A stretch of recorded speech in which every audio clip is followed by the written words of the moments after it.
La mente puesta en la carne es enemiga de Dios.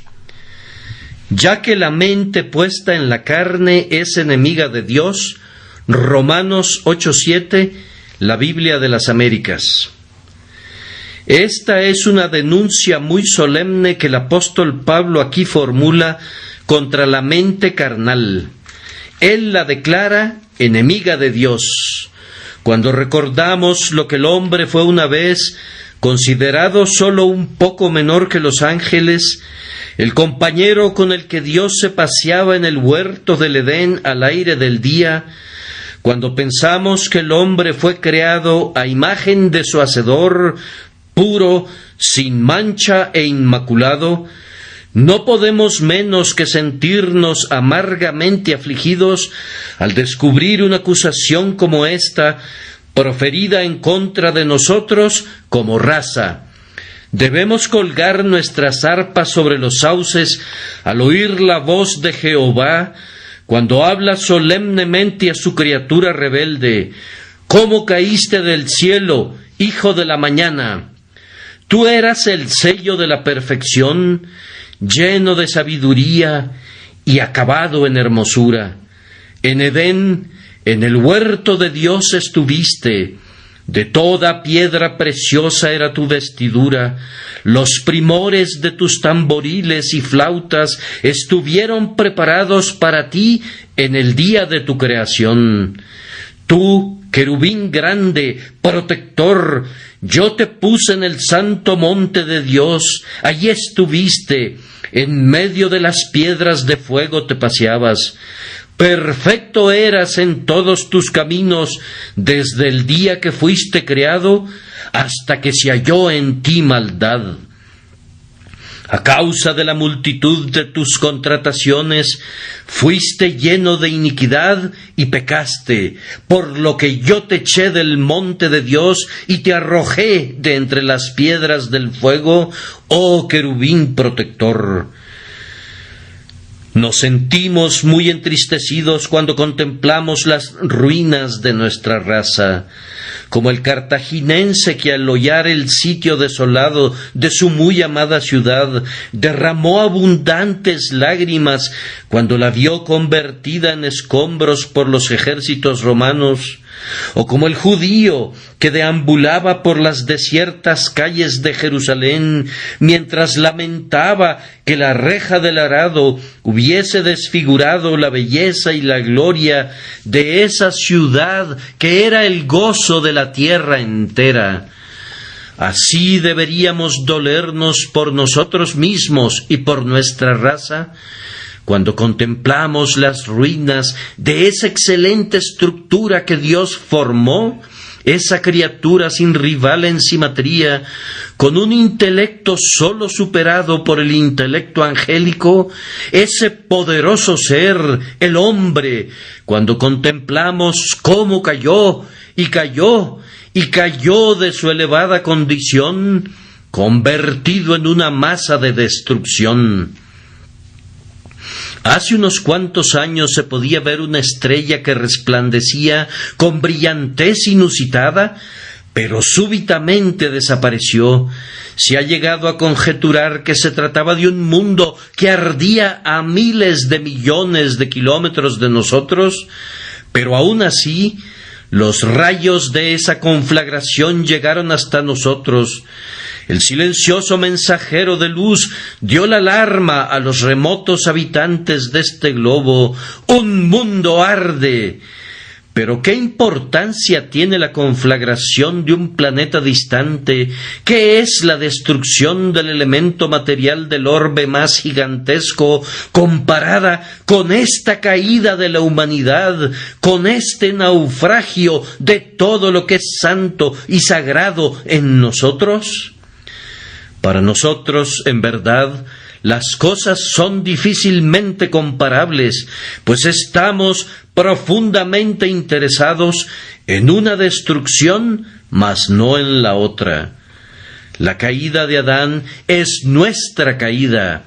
Caímos en él y con él, sufrimos de igual manera, lamentamos la ruina de nuestra propia casa, deploramos la destrucción de nuestra propia ciudad, cuando nos detenemos para captar estas palabras escritas tan claramente que no pueden ser malinterpretadas. Los designios de la carne, esos mismos designios que una vez fueron santos y que se volvieron carnales, son enemistad contra Dios. Que Dios me ayude esta mañana a formular solemnemente esta denuncia contra todos ustedes. Oh, que el Espíritu Santo nos convenza de tal modo de pecado que unánimemente nos declaremos culpables delante de Dios. No hay ninguna dificultad en la interpretación de mi texto. Escasamente necesita una explicación. Todos nosotros sabemos que la palabra carnal significa aquí la naturaleza pecaminosa. Los antiguos traductores vertían el pasaje así: la mente puesta en la carne es enemiga de Dios. Es decir, la mente no regenerada, esa alma que heredamos de nuestros padres, esa naturaleza pecaminosa que nació en nosotros cuando nuestros cuerpos fueron formados por Dios. La mente no regenerada, phronema sarcos, los deseos, las pasiones del alma, es esto lo que se apartó de Dios y se convirtió en su enemigo. Pero antes de que nos adentremos en una discusión de la doctrina del texto, observen cuán vigorosamente lo expresa el apóstol. Los designios de la carne, dice, son enemistad contra Dios. Él usa un sustantivo y no un adjetivo. No dice que simplemente se oponen a Dios, sino que se trata de una enemistad positiva. No es el adjetivo negro, sino el sustantivo negrura. No es enemistado, sino la enemistad misma. No es corrupto, sino la corrupción. No es rebelde, sino la rebelión. No es perverso, sino la perversión misma. El corazón, aunque sea engañoso, es positivo engaño. Es el mal en lo concreto, pecado en su esencia. Es la destilación, la quinta esencia de todas las cosas que son viles. No es envidioso de Dios, es la envidia misma. No está enemistado, es la enemistad real. No necesitamos decir una palabra para explicar que es enemistad contra Dios. No acusa a la naturaleza humana de tener simplemente una aversión al dominio, a las leyes o a las doctrinas de Jehová, sino que asesta un golpe más profundo y más preciso. No golpea al hombre en la cabeza, sino que penetra en su corazón, pone el hacha a la raíz del árbol y lo declara enemistad contra Dios, contra la persona de la deidad, contra el Ser Supremo, contra el poderoso Hacedor de este mundo. No enemistado contra su Biblia o contra su Evangelio, aunque eso fuera verdad, sino contra Dios mismo, contra su esencia, su existencia y su persona. Sopesemos entonces las palabras del texto, pues son palabras solemnes, están muy bien expresadas por ese maestro de la elocuencia, Pablo, y además fueron dictadas por el Espíritu Santo que enseña al hombre cómo expresarse correctamente. Que nos ayude a interpretar este pasaje que nos ha dado previamente para su explicación. El texto nos pide que tomemos nota primero de la veracidad de esta aseveración. En segundo lugar, de la universalidad del mal que nos aqueja. En tercer lugar, vamos a descender todavía más a las profundidades del tema, procurando que lo graben en su corazón al demostrar la enormidad del mal. Y después de eso, si nos alcanza el tiempo, vamos a extraer una doctrina o dos del hecho general. Primero, se nos invita a hablar sobre la veracidad de esta gran declaración: los designios de la carne son enemistad contra Dios. No requiere de pruebas, pues como está escrito en la palabra de Dios, nosotros, como cristianos, estamos obligados a inclinarnos ante ella. Las palabras de la Escritura son palabras de sabiduría infinita, y si la razón es incapaz de ver el fundamento de una declaración de la revelación, está obligada a creer en ella muy reverentemente, pues estamos convencidos que aunque esté por encima de nuestra razón, no puede ser contraria a ella. Aquí encuentro que está escrito en la Biblia: los designios de la carne son enemistad contra Dios, y eso en sí me basta. Pero si necesitara testigos, convocaría a las naciones de la antigüedad, desenrollaría el volumen de historia antigua, les comentaría los hechos terribles de la humanidad.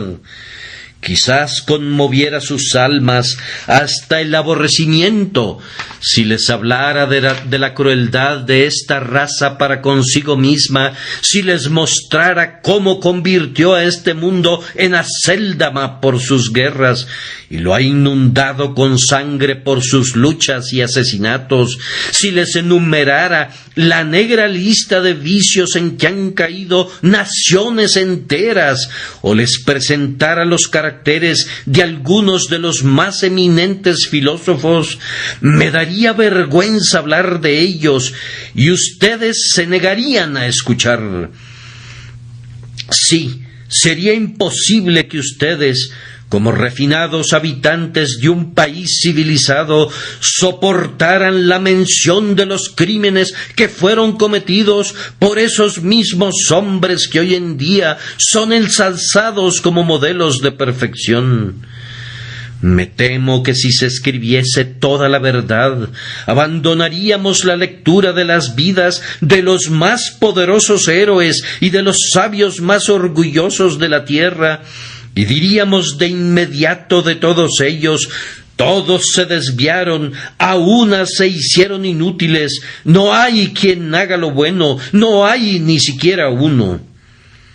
Y si eso no fuera suficiente, quisiera hacerles ver los errores de los paganos, quisiera hablarles de las supersticiones de sus sacerdotes que han sometido a las almas a la superstición, quisiera que fueran testigos de las hórridas obscenidades, de los ritos diabólicos que constituyen las cosas más sagradas para estos ofuscados individuos.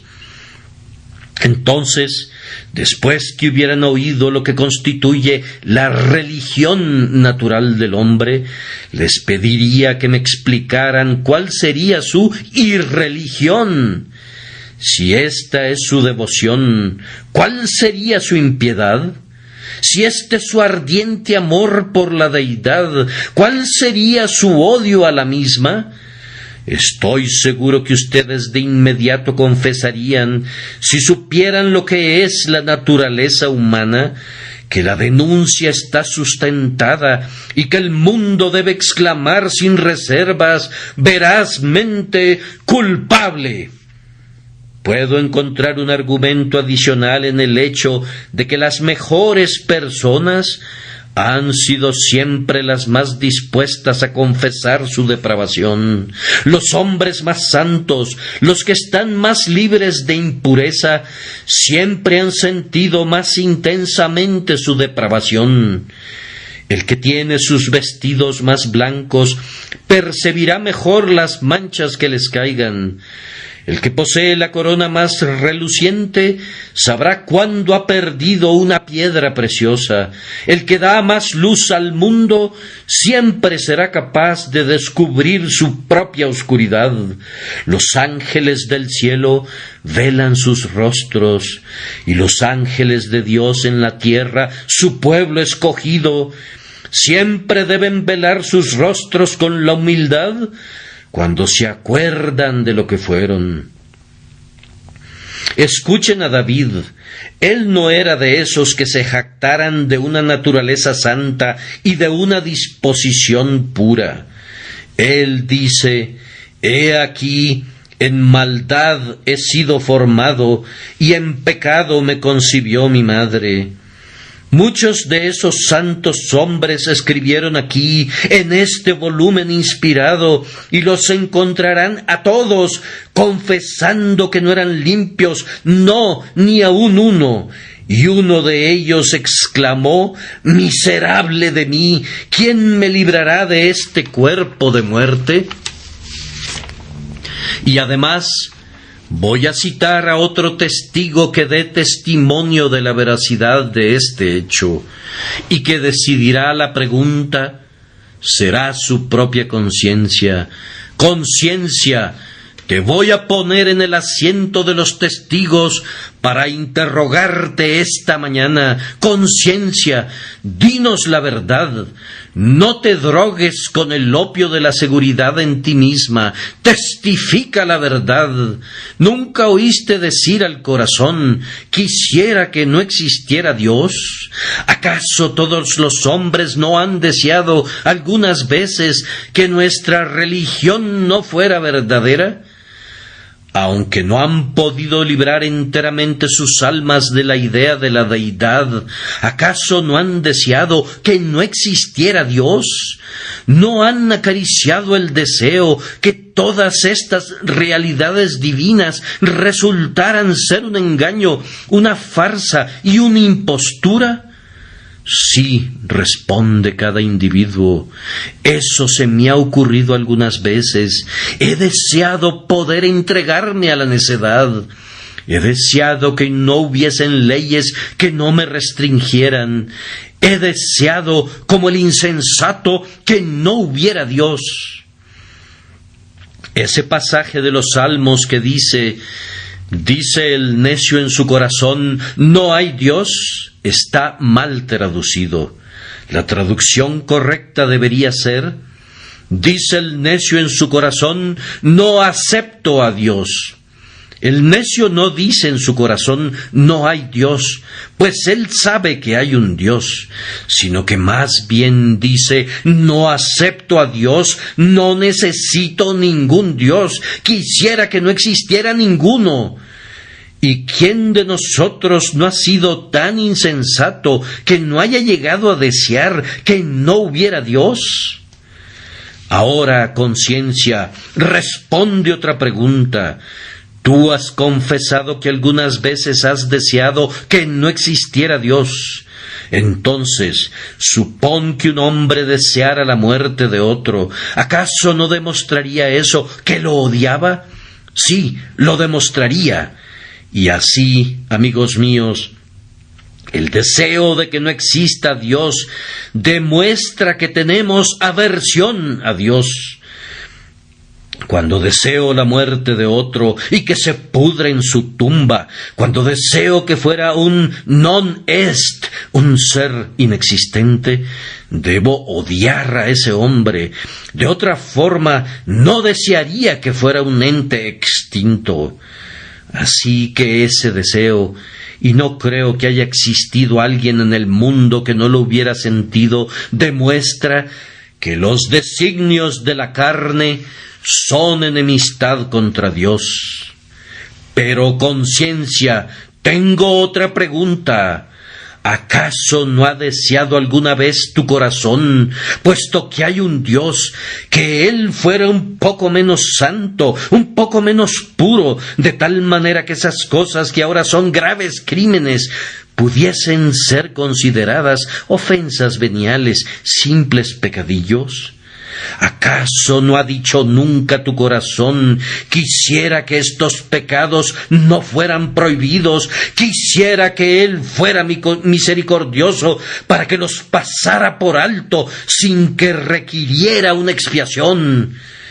Quisiera que no fuera tan severo, tan rigurosamente justo, tan severamente estricto en su integridad. Corazón mío, ¿nunca has dicho eso? La conciencia debe responder: lo has dicho. Bien, ese deseo de cambiar a Dios demuestra que no amas al Dios que es ahora el Dios del cielo y de la tierra.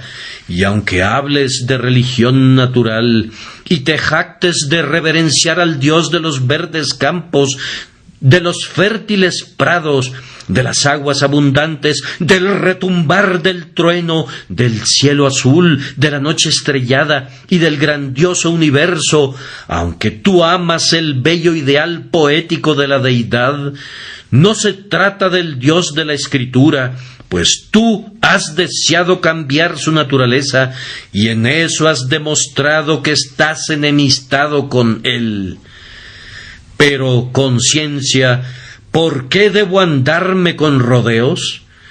Tú puedes ser un testigo fiel, si quieres decir la verdad, que cada persona aquí presente ha transgredido de tal manera contra Dios, ha quebrantado tan continuamente sus leyes, ha violado su día de reposo, ha hollado sus estatutos, ha despreciado su evangelio, que es muy cierto, ay, sumamente cierto, que los designios de la carne son enemistad contra Dios. Ahora, en segundo lugar, se nos pide que tomemos nota de la universalidad de este mal. ¿Cuán vasta es esta aseveración? No es una mente singular o una cierta clase de caracteres, sino los designios de la carne. Es un enunciado sin restricciones que incluye a cada individuo. Cualquier mente que pueda apropiadamente ser llamada carnal, si no ha sido espiritualizada por el poder del Espíritu Santo de Dios, es enemistad contra Dios. Entonces observen, en primer lugar, la universalidad de esto en lo relativo a todas las personas.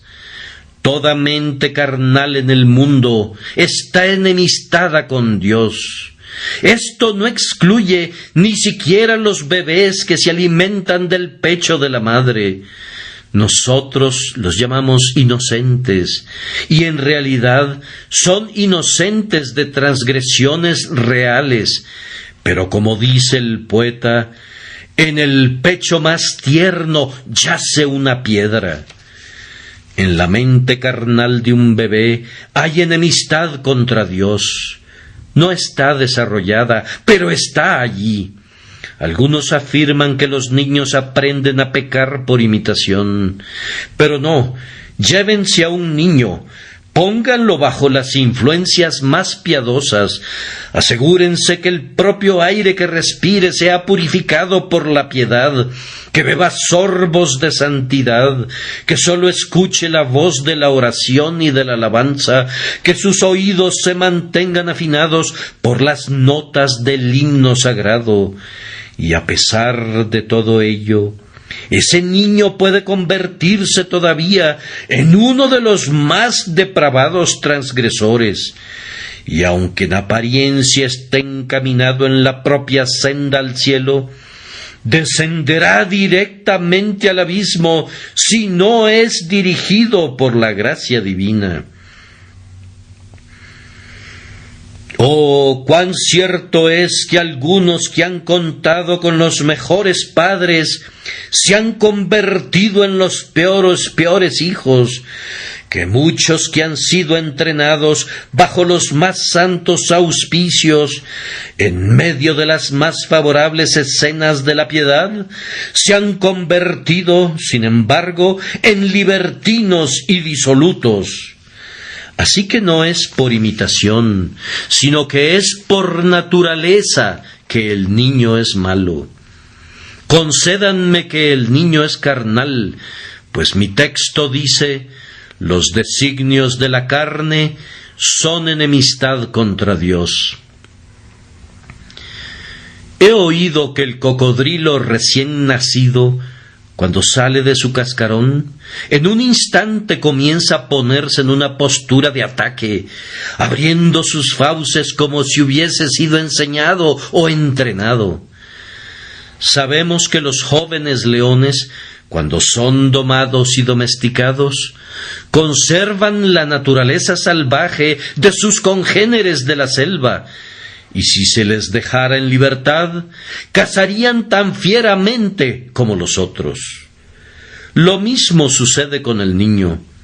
Puedes atarlo con los verdes juncos de la educación, puedes hacer lo que quieras con él, pero como no puedes cambiar su corazón, esos designios de la carne estarán enemistados con Dios, y a pesar del intelecto, del talento y de todo lo que puedan darle que sea de provecho, será de la misma naturaleza pecaminosa como cualquier otro niño, aunque en apariencia su naturaleza no sea tan mala, pues los designios de la carne son enemistad contra Dios. Y si esto se aplica a los niños, igualmente incluye a toda clase de hombres. Hay algunos hombres que han nacido en este mundo dotados de espíritus superiores, que caminan por todos lados como gigantes envueltos en mantos de luz y gloria. Me estoy refiriendo a los poetas, hombres que se destacan como colosos, más poderosos que nosotros, que parecen haber descendido de las esferas celestiales. Hay otros de agudo intelecto y que, investigando en los misterios de la ciencia, descubren cosas que han estado ocultas desde la creación del mundo.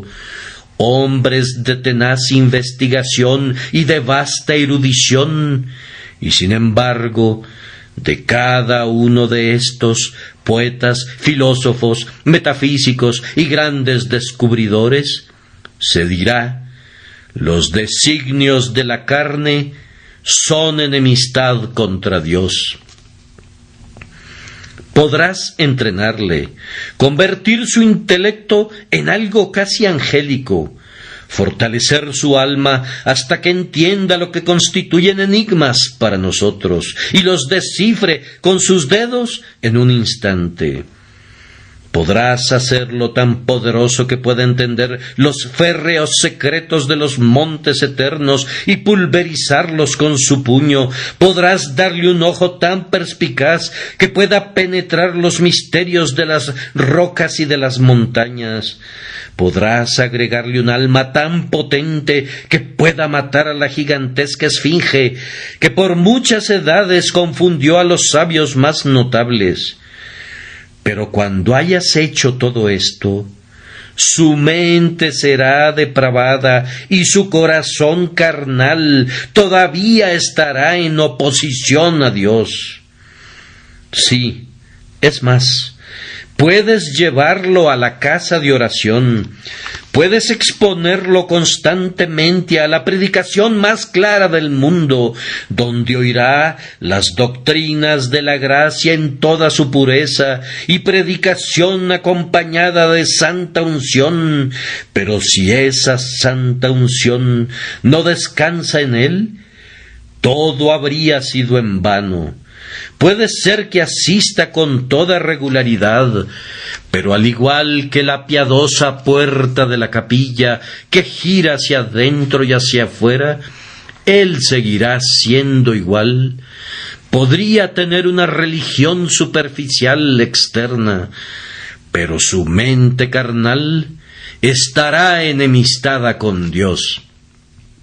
Ahora, esta no es una aseveración mía, es la declaración de la palabra de Dios, y pueden hacerla a un lado si no creen en ella, pero no discutan conmigo, ya que es el mensaje de mi Señor, y es válido para cada uno de ustedes, hombres, mujeres y niños, y para mí también, que si no somos regenerados y convertidos, si no experimentamos un cambio de corazón, nuestra mente carnal está enemistada con Dios. Además, tomen nota de la universalidad de esto en todo momento. La mente carnal está en todo momento enemistada con Dios. Oh, dirá alguno, puede ser verdad que a veces nos oponemos a Dios, pero ciertamente no siempre nos oponemos. Hay momentos, dirá alguien, cuando me siento que me rebelo, algunas veces mis pasiones me conducen a desviarme, pero ciertamente hay otras ocasiones favorables, cuando realmente soy amigable con Dios y le ofrezco verdadera devoción. A veces me he quedado, continúa el impugnador, en la cumbre de la montaña, hasta que toda mi alma se ha encendido con la escena contemplada abajo, y mis labios han pronunciado el himno de alabanza. Estas son tus obras gloriosas, Padre de bondad, todopoderoso, tuya es esta estructura universal, tan hermosa y maravillosa. ¡Cuán maravilloso entonces tú! Sí, pero fíjate, lo que es verdad un día no es falso al día siguiente. Los designios de la carne son enemistad contra Dios todo el tiempo. El lobo podrá estar dormido, pero sigue siendo lobo. La serpiente, con sus tonos atornasolados, podrá dormitar en medio de las flores, y el niño puede acariciar su lomo resbaloso, pero sigue siendo una serpiente. No cambia su naturaleza, aunque esté dormida. El mar es el albergue de las tormentas, aun cuando esté plácido como un lago. El trueno sigue siendo el trueno que retumba poderosamente, aunque se encuentre tan lejos que no podamos oírlo. Y el corazón, aunque no percibimos sus ebulliciones, aunque no vomite su lava y no arroje las hirvientes rocas de su corrupción, sigue siendo el mismo temible volcán, en todo momento, a todas horas, a cada instante. Digo esto según lo dice Dios. Si ustedes son carnales, cada uno de ustedes es enemistad contra Dios. Tenemos otro pensamiento relativo a la universalidad de este enunciado. Todos los designios de la carne son enemistad contra Dios. El texto dice, los designios de la carne son enemistad contra Dios. Esto es, todo el hombre, cada parte de él, cada poder, cada pasión. Se hacen a menudo la pregunta, ¿qué parte del hombre fue afectada por la caída? Piensan que la caída sólo la resintieron los afectos, pero que el intelecto permaneció incólume. Ellos argumentan esto sustentados en la sabiduría del hombre y los impresionantes descubrimientos que ha hecho, tales como la ley de la gravedad, la máquina de vapor y las ciencias. Ahora, yo considero estas cosas como un despliegue insignificante de sabiduría, cuando se las compara con lo que se descubrirá dentro de 100 años, y muy pequeñas comparadas con lo que se pudo haber descubierto si el intelecto del hombre hubiese permanecido en su condición original. Yo creo que la caída aplastó al hombre enteramente, aunque cuando rodó como una avalancha sobre el poderoso templo de la naturaleza humana, algunos elementos permanecieron intactos y en medio de las ruinas pueden encontrarse por aquí y por allá una flauta, un pedestal, una cornisa, una columna que no están completamente quebrados. La estructura entera cayó y sus reliquias más gloriosas son cosas caídas, hundidas en el polvo. El hombre está completamente estropeado. Miren nuestra memoria. ¿Acaso no es verdad que la memoria participa de la caída? Yo puedo recordar mucho mejor las cosas malas que las cosas que tienen olor a piedad. Si oigo una canción lasciva, esa música del infierno chirriará en mis oídos hasta que las canas cubran mi cabeza.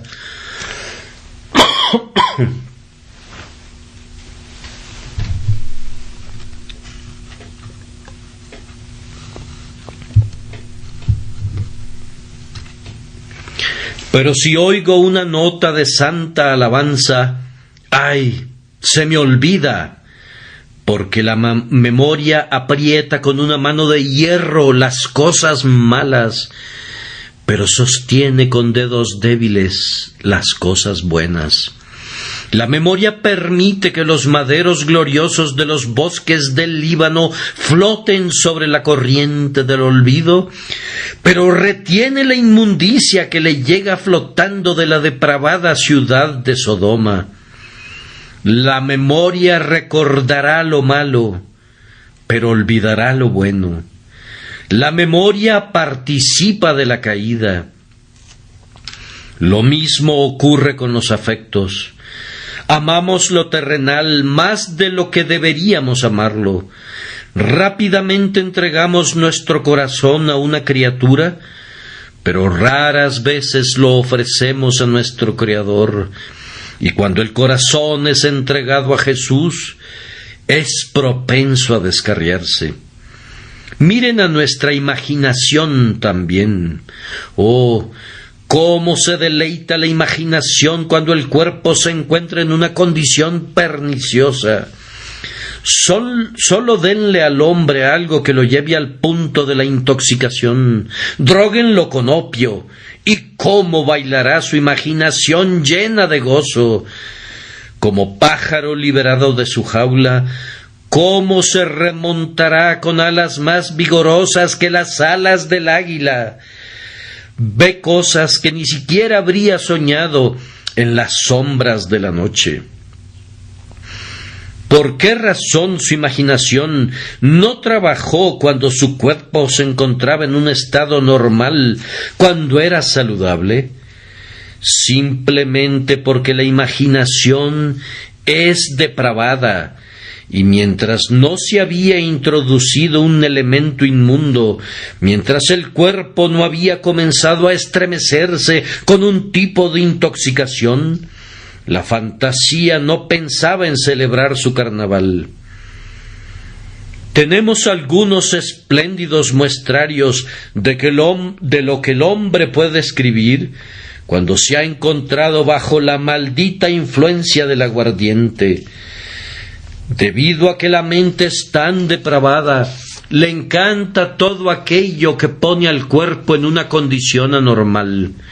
Y aquí tenemos una prueba que la propia imaginación se ha descarriado. Lo mismo ocurre con el juicio. Puedo demostrar cuán imperfectamente decide. También puedo acusar a la conciencia y decirle cuán ciega es y cómo le guiña el ojo a las más grandes necedades. Puedo examinar todos nuestros poderes y escribir sobre la frente de cada uno de ellos: traidor al cielo, traidor al cielo. Toda la mente puesta en la carne es enemiga de Dios. Ahora, mis queridos lectores, sólo la Biblia es la religión de los protestantes, pero siempre que reviso un cierto libro tenido en gran estima por nuestros hermanos anglicanos, lo encuentro enteramente de mi lado e invariablemente siento un gran deleite al citarlo. ¿Saben ustedes que soy uno de los mejores clérigos de la Iglesia de Inglaterra, el mejor si me juzgaran por los artículos, y el peor si me juzgaran por cualquier otra norma? Mídanme por los artículos de la Iglesia de Inglaterra, y no ocuparía un segundo lugar ante nadie bajo el cielo azul del firmamento, predicando el Evangelio contenido en ellos, pues si hay un excelente epítome del Evangelio, se encuentra en los artículos de la Iglesia de Inglaterra. Permítanme mostrarles que no han estado escuchando una doctrina extraña. Tenemos, por ejemplo, el artículo 9 sobre el pecado de nacimiento o pecado original. El pecado original no consiste en seguir a Adán, como lo afirman vanamente los pelagianos, sino que es la falla y la corrupción de la naturaleza de cada individuo, que naturalmente es engendrada por la prole de Adán, por la cual el hombre está sumamente alejado de la justicia original, y es por su propia naturaleza propenso al mal, de tal forma que el deseo de la carne es contra el espíritu, y por lo tanto toda persona venida a este mundo merece la ira de Dios y la condenación.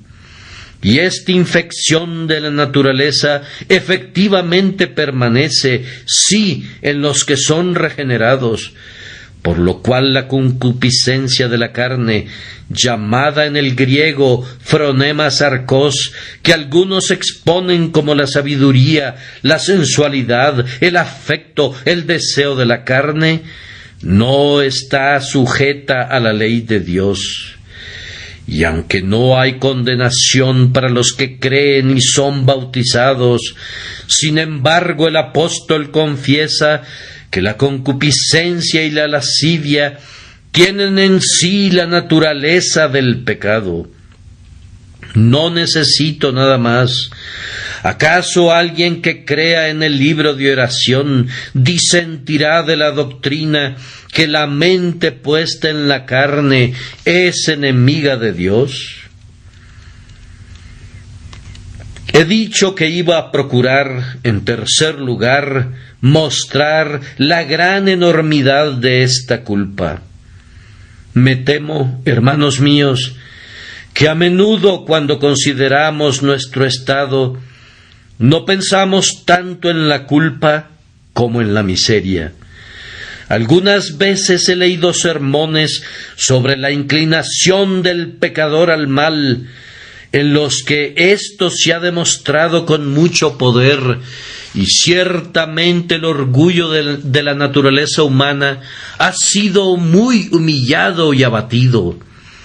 Pero hay algo que me parece que si se deja fuera, resulta ser una gran omisión, es decir, la doctrina que el hombre es culpable en todas estas cosas.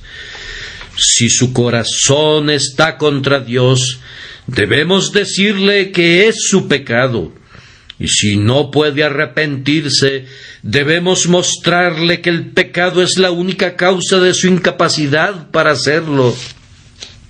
que toda su separación de Dios es pecado, que mientras se mantenga alejado de Dios es pecado.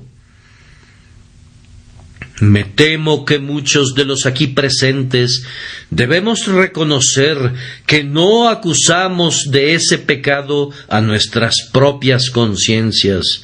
Sí, decimos, estamos llenos de corrupción, oh sí, pero nos quedamos muy tranquilos. Hermanos míos, no deberíamos hacerlo. Tener esas corrupciones es nuestro crimen, que debe ser confesado como un enorme mal. Y si yo, como un ministro del Evangelio, no recalcara el pecado involucrado en ello, no habría encontrado su propio virus. Habría dejado fuera la verdadera esencia si no mostrara que es un crimen. Ahora, la mente puesta en la carne es enemiga de Dios. ¡Cuán grave pecado es! Esto se manifestará de dos formas. Consideren la relación en la que estamos con Dios y luego recuerden lo que Dios es. Y después que haya hablado de estas dos cosas, espero, ustedes verán en verdad que es un pecado estar enemistados con Dios. ¿Qué es Dios para nosotros? Él es el creador de los cielos y de la tierra. Él sostiene los pilares del universo. Él con su aliento perfuma las flores, su lápiz las pinta de colores. Él es el autor de esta hermosa creación. Somos ovejas de su prado, Él nos hizo y no nosotros a nosotros mismos. La relación que tiene con nosotros es la de hacedor y creador, y por ese hecho reclama ser nuestro rey. Él es nuestro legislador, el autor de la ley. Y luego, para que nuestro crimen sea peor y más grave, Él gobierna la providencia, pues es Él quien nos guarda día a día. Él suple nuestras necesidades. Él mantiene el aire que respira nuestra nariz. Él ordena la sangre que mantenga su curso a lo largo de nuestras venas. Él nos mantiene con vida y nos previene de la muerte. Él está delante de nosotros como nuestro Creador, nuestro Rey, nuestro sostén, nuestro benefactor. Y yo pregunto, ¿no es acaso un crimen de enorme magnitud? ¿No es alta traición contra el emperador del cielo? ¿No es un pecado horrible cuya profundidad no podemos medir con la sonda de todo nuestro juicio, que nosotros, sus criaturas, que dependemos de Él, estemos enemistados con Él? Pero puede verse que el crimen es más grave cuando pensamos en lo que Dios es.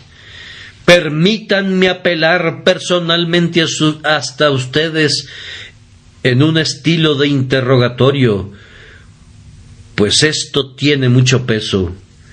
Pecador, ¿por qué estás enemistado con Dios? Dios es el Dios de amor. Él es amable con sus criaturas. Él te mira con su amor de benevolencia, pues este mismo día su sol ha brillado sobre ti.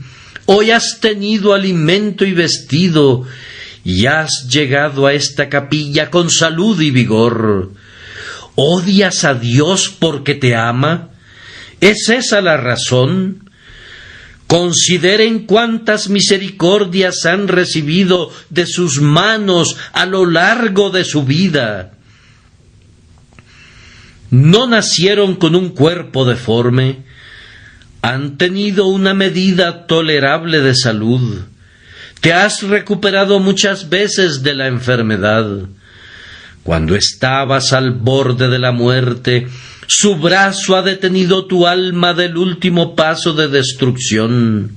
¿Odias a Dios por todo esto?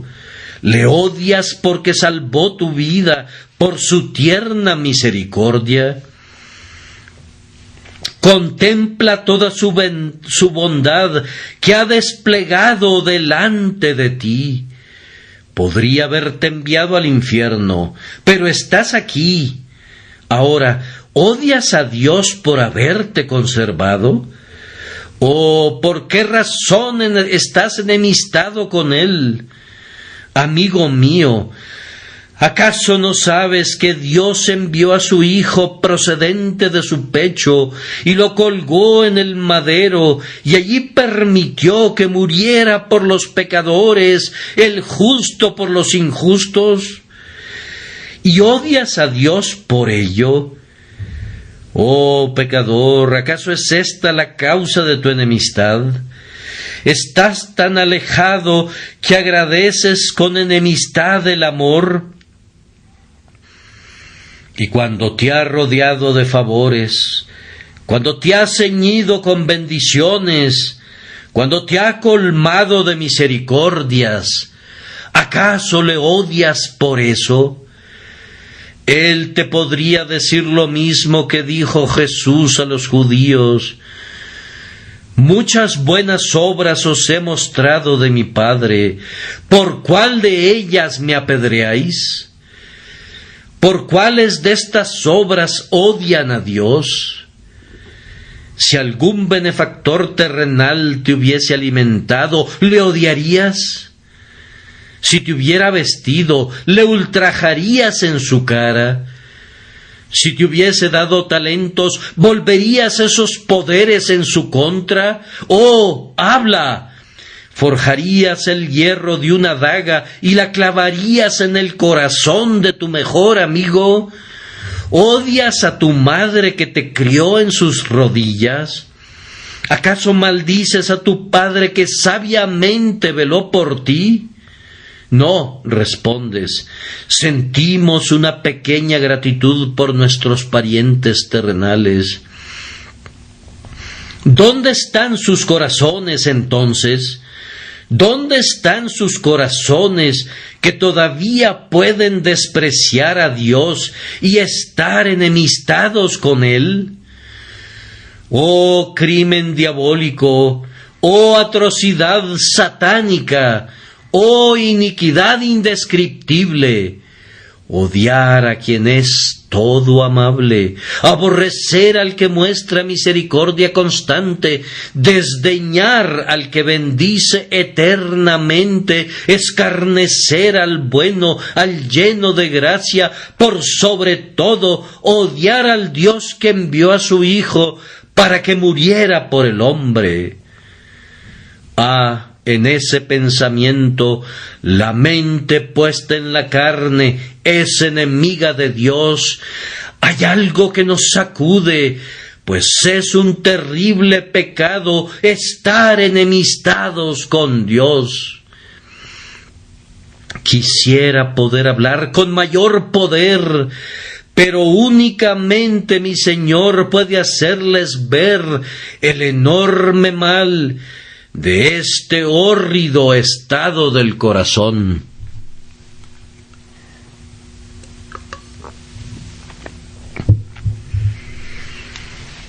Pero hay una o dos doctrinas que procuraremos deducir de todo esto. ¿Está la mente puesta en la carne enemistada con Dios?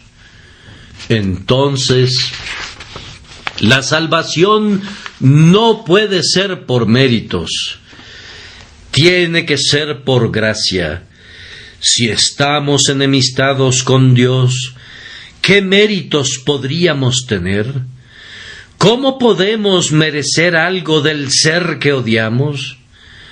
Aun si fuésemos puros como Adán, no podríamos tener ningún mérito, pues no creo que Adán tuviera algún merecimiento delante de su Creador. Cuando había guardado toda la ley de su Señor, no era sino un siervo inútil. No había hecho más de lo que tenía que hacer, no tenía un saldo a su favor, no había un excedente. Pero como nos hemos vuelto enemigos, ¿cuánto menos podemos esperar ser salvados por obras? Oh, no, la Biblia entera nos dice de principio a fin que la salvación no es por las obras de la ley, sino por los actos de la gracia. Martín Lutero declaraba que él predicaba constantemente la justificación por la fe únicamente, porque, decía, la gente tiende a olvidarlo, de tal forma que me veía obligado casi a golpear sus cabezas con mi Biblia, para que se grabaran el mensaje en sus corazones. Y es verdad que constantemente olvidamos que la salvación es sólo por gracia. Siempre estamos intentando introducir una pequeña partícula de nuestra propia virtud. Queremos cooperar con algo. Recuerdo un viejo dicho del viejo Matthew Wilkes: salvados por sus obras. Es como si intentaran llegar a América en un barquito de papel. Salvados por sus obras, eso es imposible. Oh, no. El pobre legalista es como un caballo ciego que da vueltas y vueltas al molino, o como el prisionero que sube los escalones del molino de rueda y descubre que no ha subido después de todo el esfuerzo que ha hecho. No tiene una confianza sólida, no tiene una base firme en la que pueda apoyarse. No ha hecho lo suficiente, nunca lo suficiente. La conciencia siempre dice: esto no es la perfección, debería haber sido mejor. La salvación para los enemigos debe alcanzarse mediante un embajador, por una expiación, sí, por Cristo. Otra doctrina que extraemos de esto es la necesidad de un cambio completo de nuestra naturaleza. Es cierto que desde que nacemos estamos enemistados con Dios. ¿Cuán necesario es entonces que nuestra naturaleza sea cambiada? Hay pocas personas que sinceramente creen en esto. Ellos piensan que si claman: Señor, ten misericordia de mí, cuando están agonizando, irán al cielo directamente. Permítanme suponer un caso imposible por un momento. Imaginemos un hombre que está entrando al cielo sin un cambio en su corazón. Se aproxima a las puertas, escucha un soneto, se sobresalta. Es un himno de alabanza a su enemigo. Ve un trono y en él está sentado uno que es glorioso, pero es su enemigo. Camina por calles de oro, pero esas calles pertenecen a su enemigo.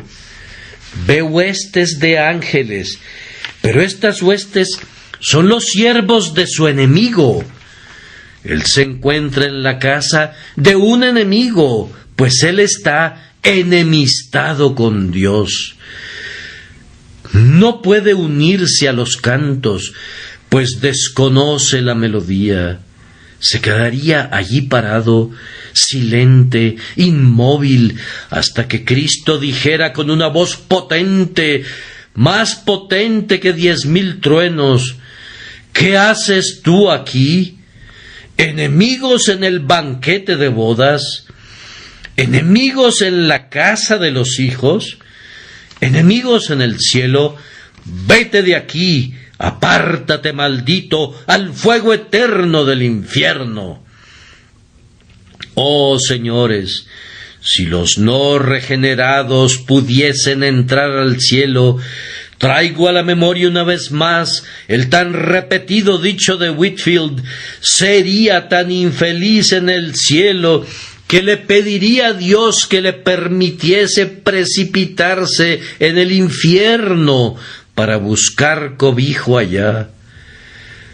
Debe haber un cambio si pensamos en el estado futuro, pues ¿cómo podrían los enemigos de Dios sentarse jamás en el banquete de bodas del Cordero? Y para concluir, permítanme recordarles, y después de todo está en el texto, que este cambio debe ser obrado por un poder superior al de ustedes. Un enemigo puede posiblemente convertirse en amigo, pero no la enemistad. Si ser un enemigo fuera un agregado a su naturaleza, él podría volverse un amigo. Pero si es la esencia misma de su existencia ser enemistad, positiva enemistad, la enemistad no se puede cambiar a sí misma. No, debe hacerse algo más de lo que nosotros podemos lograr. Esto es precisamente lo que se olvida en estos días. Necesitamos más predicación con la unción del Espíritu Santo si queremos tener más obra de conversión. Yo les digo, amigos, si ustedes se cambian a sí mismos y se hacen mejores y mejores y mejores, 1000 veces mejores, nunca serán lo suficientemente buenos para el cielo. Mientras el Espíritu de Dios no haya puesto su mano en ustedes, mientras no haya regenerado el corazón, mientras no haya purificado el alma, mientras no haya cambiado el espíritu entero y no haya hecho al hombre una nueva criatura, no podrán entrar al cielo. ¿Cuán seriamente, entonces, deberían hacer un alto y meditar? Heme aquí una criatura de un día, un mortal nacido para morir, pero sin embargo un ser inmortal. En este momento estoy enemistado con Dios. ¿Qué haré?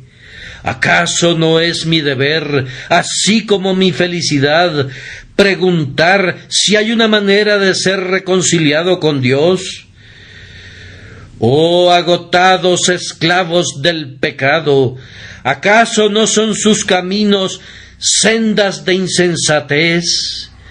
¿Acaso es sabiduría, oh mis amigos, es sabiduría odiar a su Creador? ¿Es sabio estar en oposición contra Él?